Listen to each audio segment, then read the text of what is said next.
some would say, a second budget speech. We've had 2 budget speeches for the price of 1. That almost went on for half an hour. It was almost as if the Prime Minister was trying to reassure people that, look, this budget has something there for you. Does that suggest, in a sense, an element of nervousness? It comes on a day, I repeat, where the BJP has lost 2 Lok Sabha seats, which they had won with large margins in 2014. And the Prime Minister perhaps believes at the end of the day, he carries the credibility, the weight, that the Finance Minister also doesn't. So he had to almost reassure people, look, this budget has something in there for you. Are you surprised that the Prime Minister took this option? We thought the Finance Minister would speak in Hindi. He spoke in English with a smattering of Hindi. And now the Prime Minister has delivered his own budget speech in Hindi. Almost a re-emphasis of exactly what the Finance Minister had said just about 15-20 minutes before that. And the Prime Minister has actually outlined most of those initiatives, which are, if you look at what he has focused on outlining, it is again for the women, it is again for the farmer, it is again for small business, and it is again for the senior citizens as well as the downtrodden. He talked about the SC/ST initiatives, he talked about the agri initiatives. So clearly, but there seemed to be an element of almost, trying to somewhere convince people, please be assured that this budget has, you said the worry that you have is the government can fall into the India shining trap.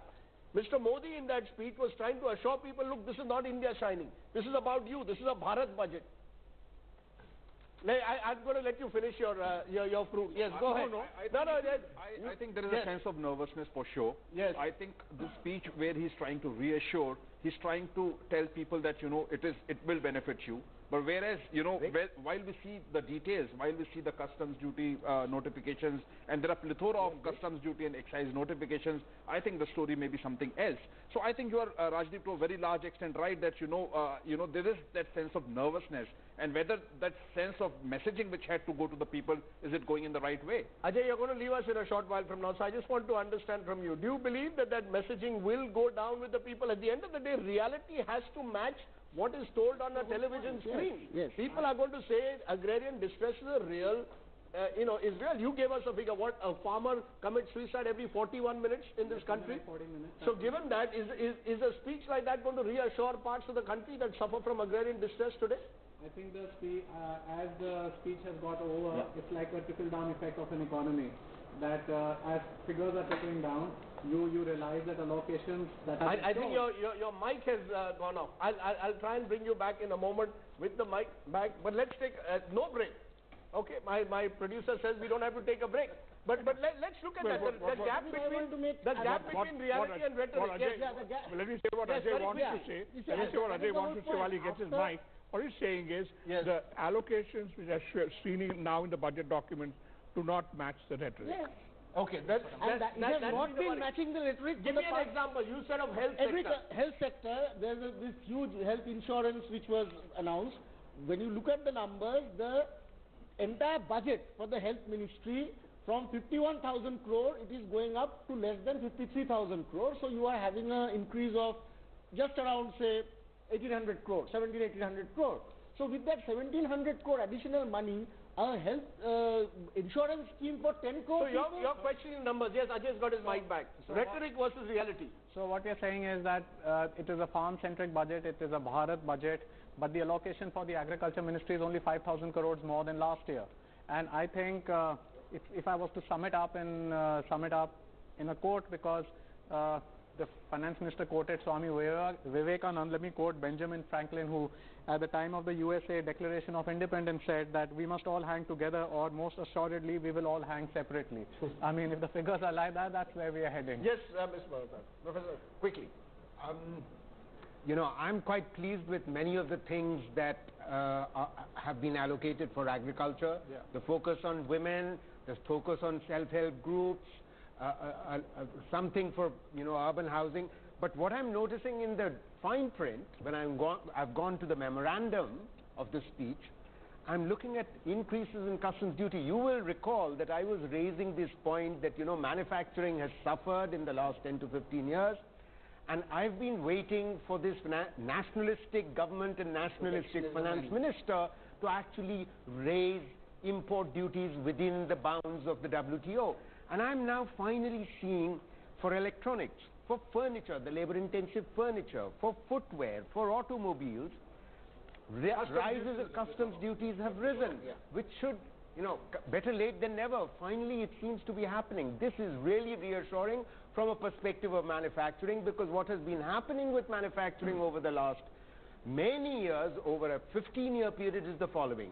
The import intensity of our manufacturing output and the import intensity of our exports has been going up precisely because customs duties had been too dramatically reduced over the 1990s. So we are getting protectionist. No. This is not true.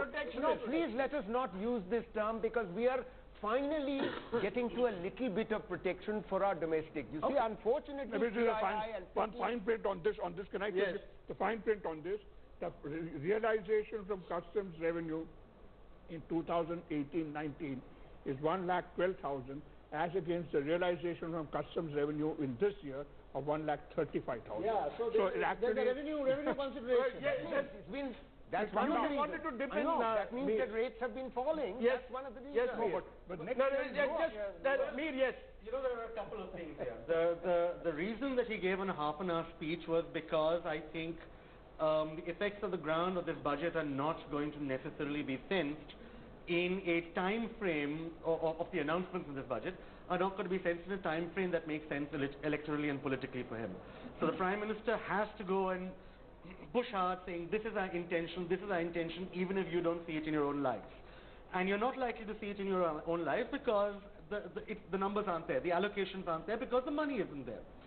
But what we do see is precisely this thing, which, if I don't want to call it protection, let me, it is protection. You are, Thank you. It may not be protectionism, but it's protection. Okay. It runs. Which is not such a bad thing. Look, there are parts of the world, it's not such a bad thing at all. I will tell you, it's not a bad thing. But what is bad is not being upfront about it. Why go to Davos and create other countries for being protectionist and then do it yourself? That's the way the world is. That's the way the world is. No. The world is not like that anymore. The world is changing. Okay, let's not use the term. Can I look at one of the hypocrisies, though, of the Congress party? Because Pawan Khera has been manfully standing by and listening. Pawan Khera, this is a good day for the Congress because you won elections. But at the same time, you have been pushing the Prime Minister to focus on agriculture, to focus on small industry. Here is the Prime Minister trying to do that, and the Congress's first reaction is that this is jumlebazi. I am unable to understand. What do you expect? What did the Congress expect from this budget that has not been given?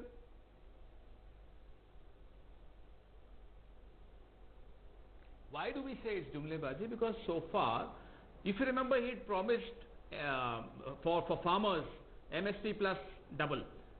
In the Supreme Court, he goes and reverses what he promises. So we have no faith in this Prime Minister and the government at all. It's already too late. Now, so you don't believe that the Prime Minister will give the farmers 50% over cost of production as he has promised? Government. You don't believe the Prime Minister? No, he will not be. No. I can promise you, I don't believe this government. I don't believe this Prime Minister. Okay, excise duty meanwhile cut on unbranded petrol and diesel by 2 rupees. Meera Sanyal, you're also joining us. Give us your reactions.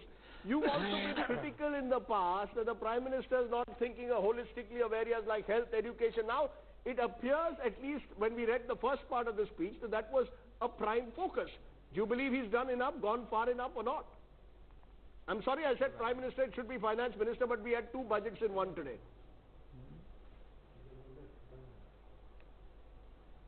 Why have been Rajneesh, are you talking to me? Yes, Ms. Sanyal. I want to know whether you believe he's gone far enough, the Finance Minister went far enough in addressing your concerns that you raised this morning.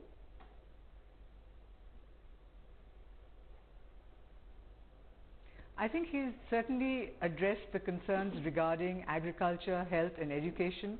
I think there have been some significant statements made there. Though, as many of your panelists have said, we have to see the fine print and look at actually the allocations. I would certainly advise both the Prime Minister and the Finance Minister to take a leaf out of the book of the Aam Aadmi Party Delhi government, who have made exactly these moves. For example, the integrated teacher program, training program, the 1,200 health centers they're talking about in each district. I think these are excellent moves. I'm very happy that they're learning from the experience of our Mohalla clinics and what we have done in education. And I certainly hope that they will execute these in a good way. Regarding the other aspects of the budget, I must say that the Prime Minister has probably done a better job in explaining what the focus and the vision was than the Finance Minister did.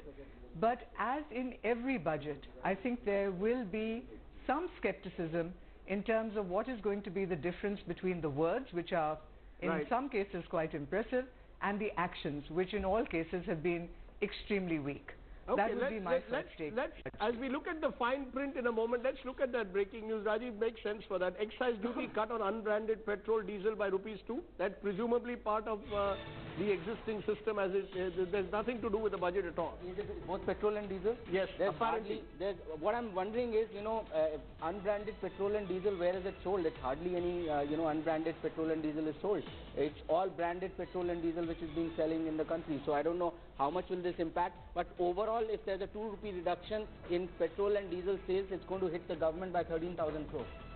Are you surprised by this number? I think this was expected because there are hardly any changes as far as the indirect taxes are concerned. So this being a central levy, I think this was expected because in any case in the recent past the rate of the commodity was increasing. So I think this is a good measure. What I would suggest. Anyone else to comment on that? Are you surprised by what has happened? Or do you believe? The second time it's happened this year, and fuel price, petrol for instance, had already gone beyond 80 rupees a litre in Mumbai. So I think there is a political implication of all that. Absolutely. I guess this is a move to assuage the general. People are not happy with the increasing fuel prices. I mean, no, but at the same time, at no stage, I thought he would make that. There have been some indications given that they want to move petrol and diesel within the GST regime. Yes, I think that now some state governments have been resisting that presumably and will continue to resist that. So the elbow room that the finance minister has at the moment is severely constrained, and you cannot have high petrol diesel price in an election year. It's almost, the excise alone on petrol, it was 19 rupees before this reduction. It's almost 16 rupees before this reduction in diesel. And then there is VAT, almost equivalent of that. So that's what causes these prices for fuel to be at the 80 rupee range. Yes, I think what needs to come into GST is alcohol and liquor, because that's where government could get 20-30,000 crore rupees as revenue. All politicians are hand in glove with the industry, and they will not allow it. That's what you should be targeting. No state government is going to get, state governments already believe they are losing control. Also the constitution. State issue is there, Because that's the cash economy of the state government. That's the bigger problem. No, it's part of GST. One by one, yes. In fuel, aviation turbine fuel will be the first product that will be brought into the GST from what it appears. It's the lowest hanging fruit. I think petrol and diesel will take some time before it comes in. Okay. Those are quick reactions that we are getting at the moment. Yes. One quick point on edible oils. We are a major importer of edible oils. That's the cooking means that is used across the country. How can we continue for decades upon decades to continue to use, import edible oil? Very good news I'm seeing here. Duty on crude edible vegetable oils, groundnut, etc., refined edible oils has gone up from 12.5% in one case to 30% and 20% to 35%. Very good, because you need to incentivize domestic production of oilseeds. Very good news, because this would lead to import substitution over a period of time. In the time when we used to import a large amount of our cooking oil, we used to see vast variations in the prices of cooking oil that arrived to consumers. Now that we have an assured variation of supply from across the world, consumers no longer have to face that kind of variability. So this is a risky move. And it's something that the UPA resisted doing, in spite of the fact that A.K. Antony used to lay out dharna in every cabinet meeting demanding it happen. Because all areas in which there's protectionism, Rajdeep, the worry that what we need to worry about is the fact that prices may increase, but the quality and value of the product may not increase, And that's where the concern is. You remember? Micromax versus iPhone. You remember? Micromax versus iPhone. I mean, I have a further point on that. I think you remember the cars that we used to buy? At what price we used to buy? This comparison is so Look at the macro numbers. We have the manufacturing capacity. One by one, so we can hear both sides clearly. Yes. So what I'm just suggesting is, I think we should be slightly careful about getting into this whole thing about whether this is protectionist. Because if you look at the macro numbers, the budget estimates for the forthcoming year on customs duty is substantially less than what he has got this year. So if he has increased customs duties on some, I'm sure that there has been a huge amount of commodities in which it has been cut. Otherwise, the countervailing duty has gone into GST. so let me get one. So overall, that means the duty burden is actually coming down. Prasanjit, I'm looking at those very tables. Not seeing that. Let's get to income tax. Yes, let's get to the tax front. On the income tax front, some good news for the self-employed, that the NPS tax-free withdrawal facility, which was hitherto only allowed for the salaried, has now been extended to non-salaried or non-employee subscribers also. It has been extended. This Tell me what is there for the middle classes in this budget. What is it that is going to enthuse the middle classes? While we talk of the farmer, the other big election constituency is the middle class. What is there in this budget that will enthuse the Indian middle class? If they want to pay more for their phones, then they should be happy. What else will quite apart from that, yes. Come, Professor Arun Kumar, you can join us in the meantime. Come. Yes. The senior citizens, a new section has been added, 80 TTB, which gives them interest from bank deposits deduction up to 50,000. Yes. That is one salutary thing in this. And the second thing that I told you, that self-employed people have been given level playing field and NPS tax-free withdrawal. This is another salutary silver lining for them. How is this playing out? How is this all going to play?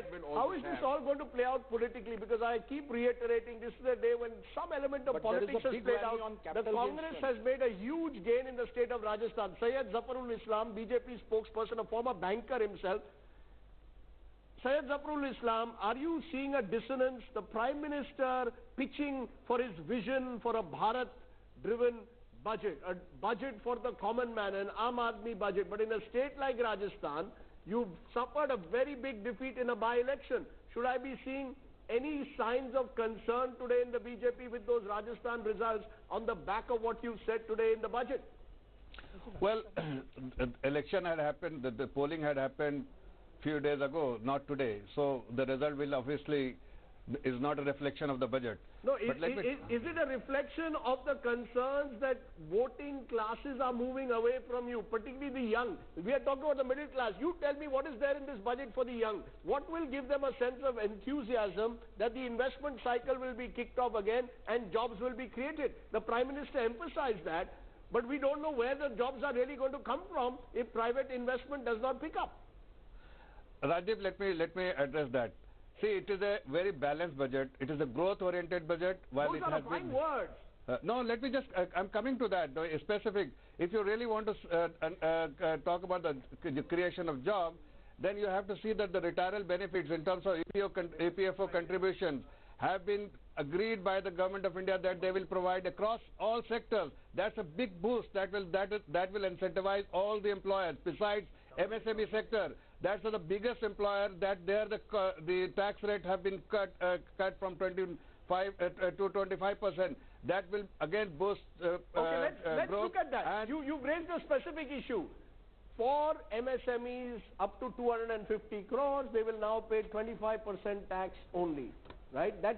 They've gone from 30 to 25%. Is that enough of an incentive to generate that kind of growth in the MSME? I don't think so. You don't see that as a boost? I don't see that's enough, I think. And he also, should have done more, you believe? He should have done more. And also, Rajdeep, if we see, the benefit can't be restricted only to the corporates. You see that there are a lot of LLPs which have now been operating. There are a lot of partnership firms.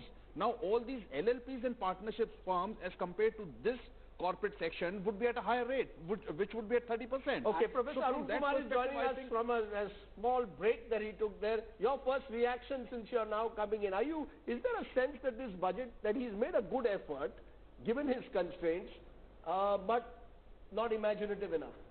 No, what I would say is that elections are close. So this budget had to address that, and that's why you've given to every section. You see this as an election budget? I see this as a pre-election budget. Would I be right in saying that this budget gives a signal that maybe we'll have elections at the end of this year? That we cannot say, but this is the last full budget before the next election, so this had to give that. So it has given to every section, whether it be senior citizens, rural areas, MSMEs, etc., etc. The question always is, where are the resources? That's right, and that's the question I want to raise with all of you after the break. Yeah. Where do you see the resources coming to fund the programs of this government, and if they are not there, what does it do to the fiscal deficit? I've just got a reaction from Mr. Chidambaram, and it's an interesting one that Mr. Chidambaram says, and I'll go into a break and leave that thought with you. Mr. Chidambaram says, FM fails the fiscal consolidation test. Fiscal deficit limit of 3.2% has been breached, estimated at 3.5. For 2018-19 also again 3.0. It's now 3.3. This failure will have serious consequences, is what Mr. Chidambaram, Mr. Jaitley's predecessor, says. Back in a moment, where will the money come from for all those government schemes? In a moment from now.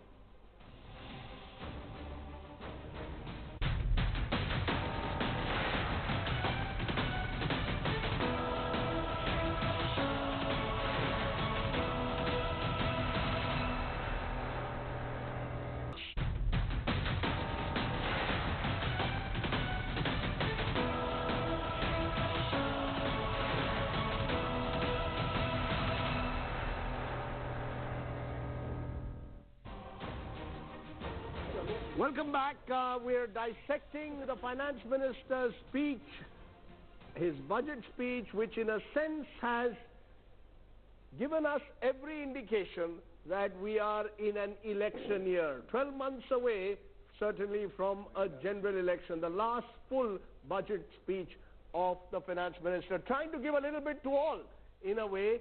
And has he given enough to some and not enough to others, is the question that we will raise. And where is he getting the monies for his various schemes? But just before the break, you've seen a little bit of an interesting trivia about toy makers, which which you believe is another incentive. You believe this budget has enough in it to incentivize the small and medium industry. Absolutely. Give us the example of the toys. The toys, you see, we used to have a toy industry up till 20 years ago.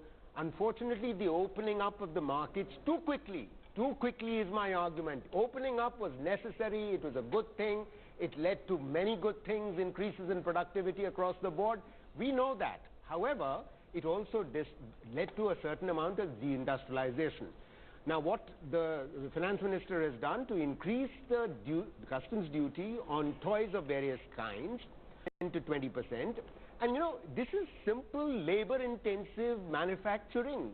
Why can't we become a manufacturing giant in labor-intensive sectors, which is what China and all the Southeast Asian countries did, ensured transition of labor out of agriculture into labor-intensive manufacturing. But you're going to have to make it, the ease of doing business still remains a question mark. I'm not denying all that. Look, this is one of the things that needs to be done. The ease of doing business is necessary. China did that with enormous state support. They did that by already setting up scale capacities. My friend, I'm not denying that. That needs to happen. It's not possible for under scale capacities Excuse me. It's perfectly possible because may I finish? Because it's absolutely critical that we understand that the size of our market is not only large, its level is large, and it's growing every day. The size of our middle class is growing rapidly. We don't have to necessarily try to become the factory of labor-intensive manufacturing for the world. Okay, let us at least produce for our own middle class. Yes, Mir. By way of competition, and then I'm going to come to Chidambaram's statement. We will not become a prosperous country if we produce only for ourselves. No, nobody has. Again, nobody has. That's an overreading of the situation. We have hundreds of millions of people to give jobs. That can only be done. That has only ever been done in the history of the world by exporting to the rest of the world. And the second point is, can be an add-on. It's for the viewers of this channel, those who remember the 1980s, which I think most of us around this table do, recognize that this was an argument that we used to make a lot then. that we do need to protect our industry. Exactly. You All right? don't want But to the buy those upshot kind of it was cars. things like the Premier Padmini. Okay, All right? We don't have to go back to that. This is an important debate, Rajneet. This is an interpretation of what I'm saying. For the first time we have gone back. First time in 25 years You we have believe we've reversed gone back? You believe this is reversing the liberalization process? No, I don't think so. At all. I think We are nowhere close to that. This is taking a very one-sided view of it. Absolutely. The fact that there is a lot of truth in what Professor Mehrotra is saying, that because of indiscriminate across-the-board tariff cuts, you have had deindustrialization in several sectors. We should ask ourselves this question, that why, despite so much of rhetoric, why is it that something like Make in India does not take off? So you believe this is an attempt to take off Make in India? Can I just quickly? It is not only tariff. Let us hear the wise words of... Yes, the wise words. You see, basically, yes, the problem is you're looking at tariff rates, but what is happening to the exchange rate? You may have raised, please just let me complete, Santosh. You raised import duty by 10%, but what is at the same time the exchange rate has also shot up. So the reality is, second, your competition is not Mattel, etc. Your competition is China. Now the problem in doing it this way is there's somebody sitting in North Block who's deciding this is a good industry, that is a bad industry. Whereas the issue of the exchange rate is, it's an instrument where you make everybody. You don't see this as a Make in India budget? No, the Make in India thing should be done through the exchange rate, because there you don't decide that this is good. This is what Mr. Aluwani has also been saying, among others. Because then the market will decide that this is... I need to take a break. I need to take a break because we have headlines at 2:30, and then we'll carry forward this discussion. Fascinating. Will this budget actually kickstart investment, or will it really become a budget where there's a huge gap between rhetoric and reality? Back in a moment.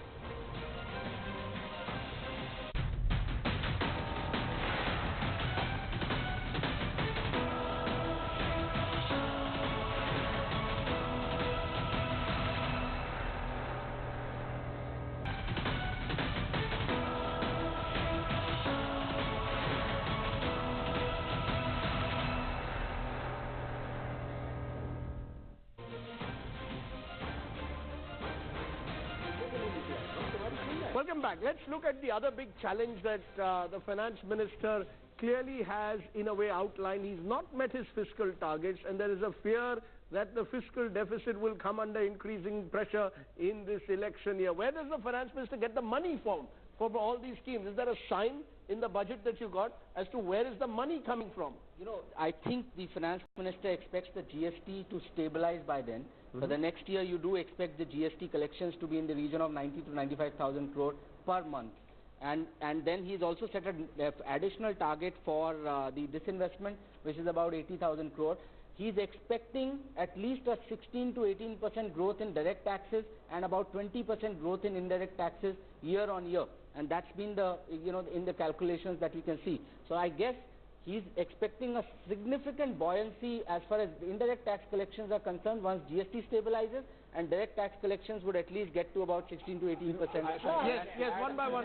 We'll start with Professor Kumar first. Yes. So, in any budget, there are the budgetary resources and the extra budgetary resources.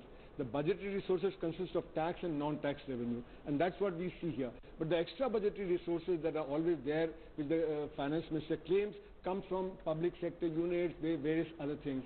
And what I suspect is, like for instance, this health insurance thing would actually come from the insurance companies.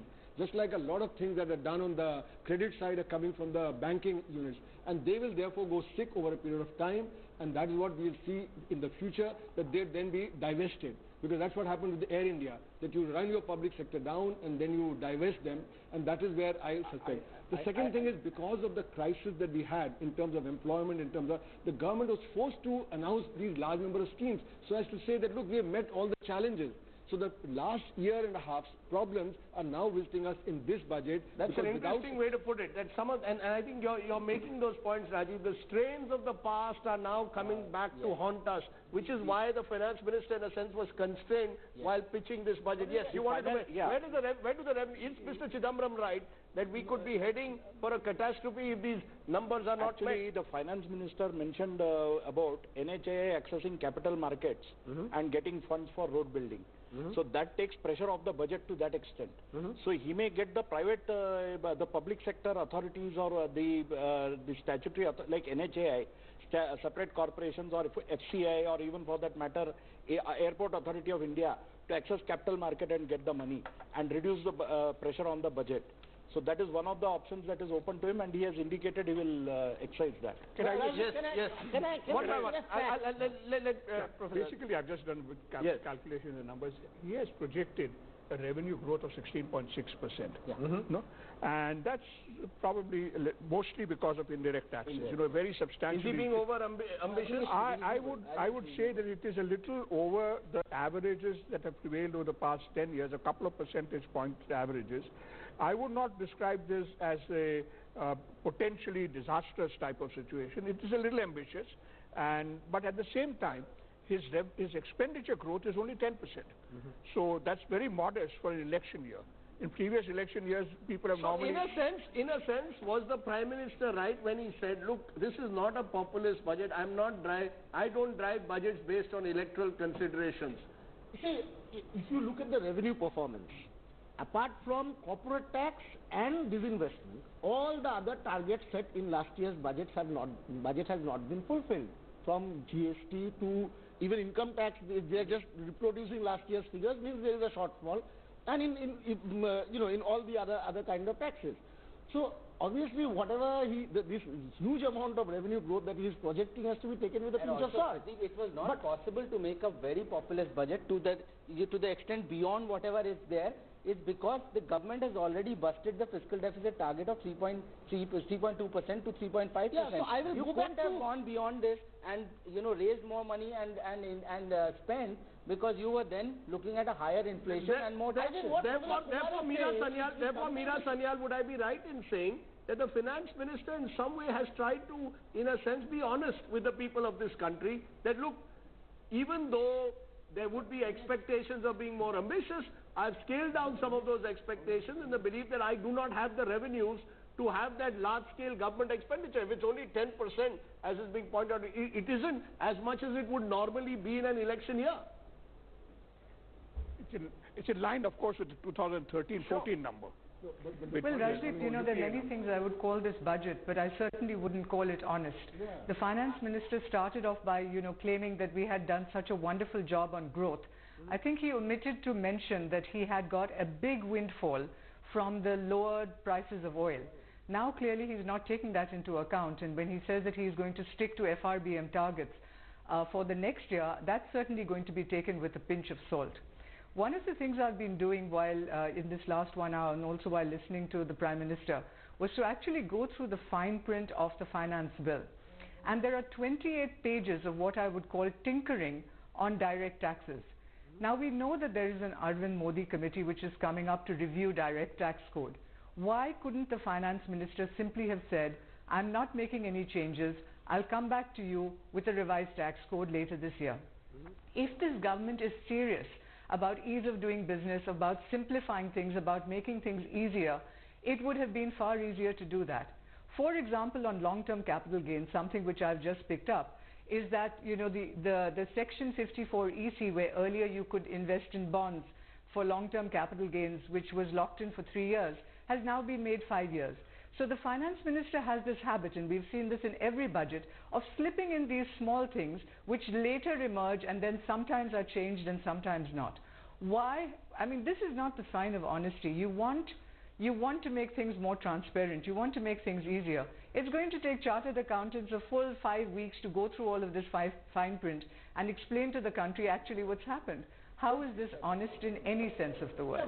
Majboori ka budget hai. Why are you calling it honest? I also don't know. No, because if you're a majboor vyakti, you're also honest. You're being honest about your majboori. No, but why are you making them all claims about farmers and health insurance for all and all that? Then don't do all that also. If you had not made those claims, you would be the first to say that this budget has not addressed the concern. So you can't have it both ways. Yes. Rajiv, I'd like to make a point that given that capacity utilization is very low, a slight increase in the fiscal deficit is not the end of the world. Yes. You know, a little higher fiscal deficit also would not have made that kind of problem. Let me get the BJP, let's get the BJP to respond, because one more thing is that this crash in the stock market that you've seen, if that continues for a day or two, could be a rather large crash. It's back now. You see, the stock market is like It went down 400, went up 250, and it's now at 56. the stock market is like the Indian cricket team when it's abroad. On the good days it's very good, otherwise it can slip. But let's get in.